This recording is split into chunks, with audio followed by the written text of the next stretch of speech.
Welcome back to the channel. I've heard some talk about people that believe that when you have a litter of dogs, the idea of survival of the fittest has merit.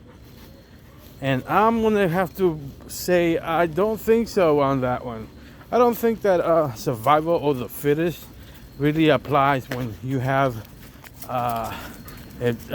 animals that you contain. This is not the wild.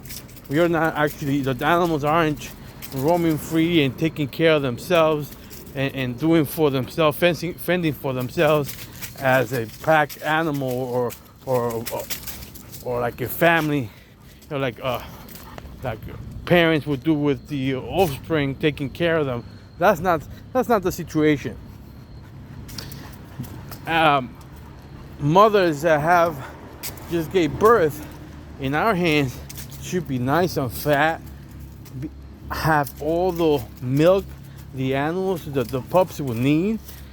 There need not be any who was left without eating. That shouldn't be the case. You should be taking care of that because you're basically controlling the situation. Survival of the fittest really doesn't apply here. I mean, I understand when the idea out in the wild because it's a different situation and it calls for different action by the mother when they can't feed all the animals, and sometimes the actual puppies, the actual offspring will have to sort things out: who eats, who doesn't eat, who eats more, or who eats less. But that's not the situation here under our hands. We got them controlled. We feed them, so they can't go get some food for themselves. So you really have to go get your ass and feed them more. If you see something's going on, make sure that if you see a frail pup, before the other dogs eat, have that puppy first. Let that happen for a while,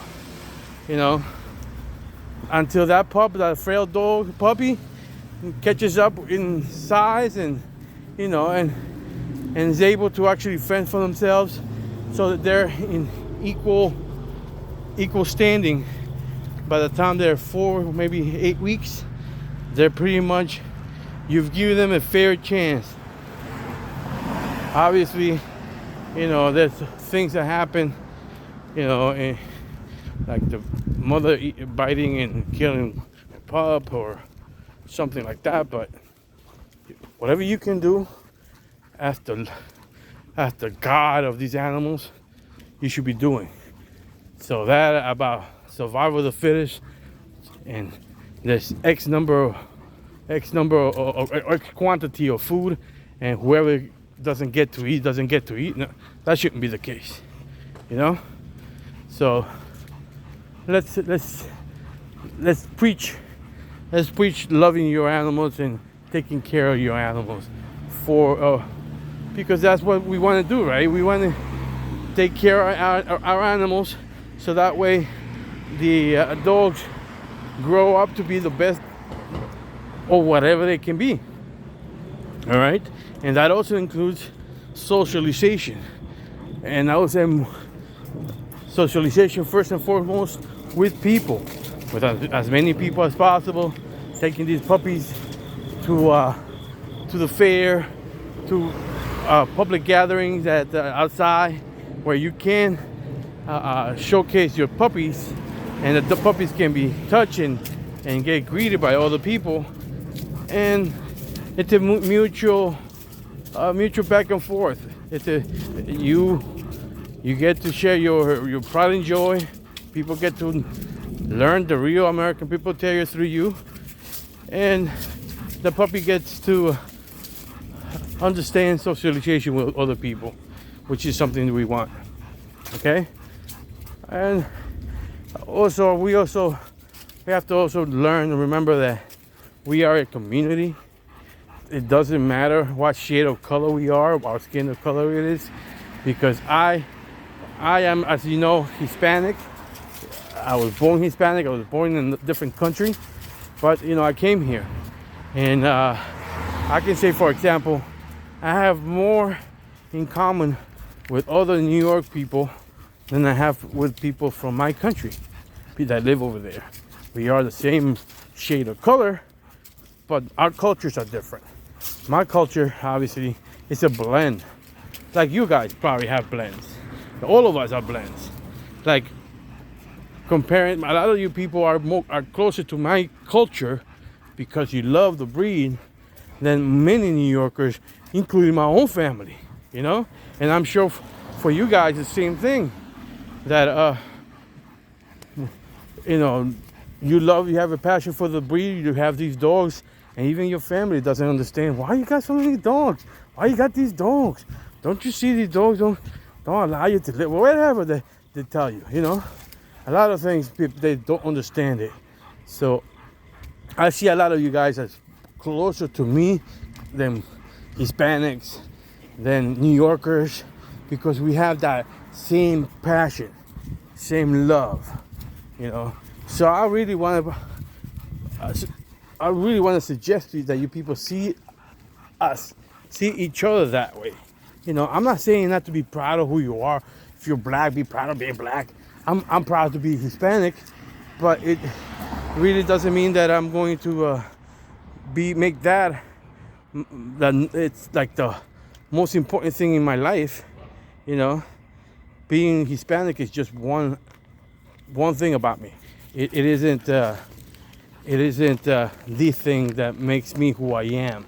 It's just an aspect, It's just an aspect of who I am. It's an aspect of who I am that I'm a man. And it's an aspect of me, there's so many things. We shouldn't be close-minded and say,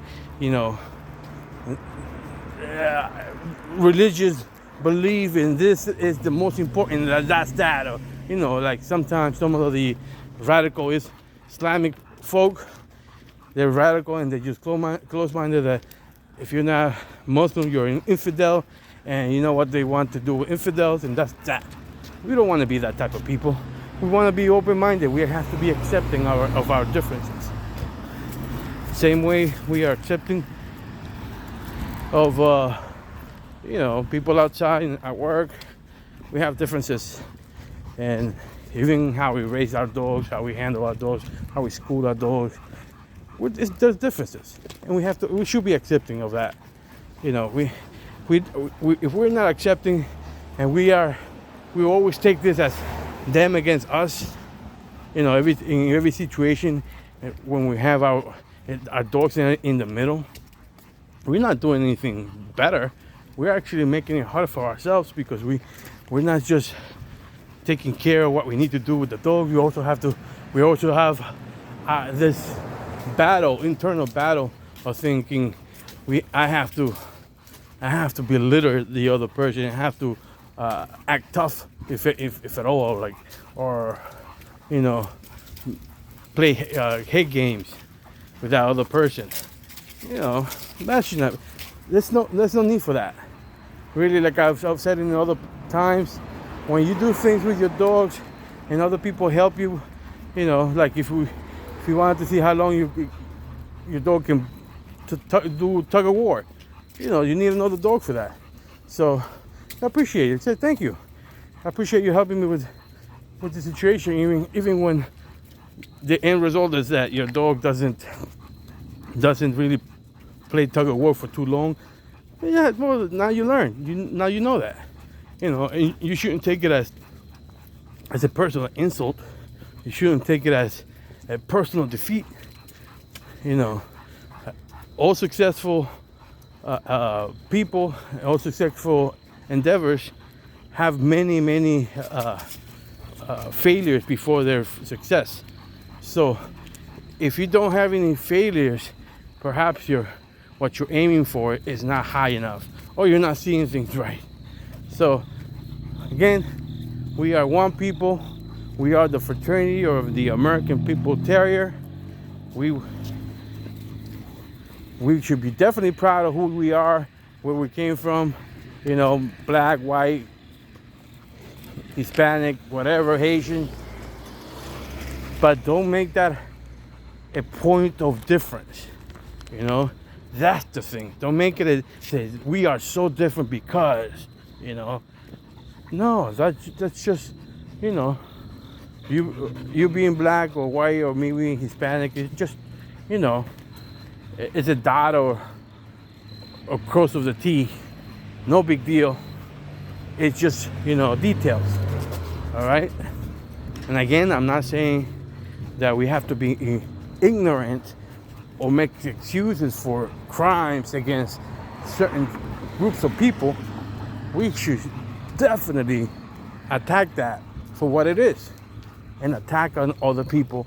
But don't, you know, at the end of the day, it's ignorance, and it could happen to any group of people. So we should see it as a crime of that type of nature. You know? Anyway, this is Tony Montana.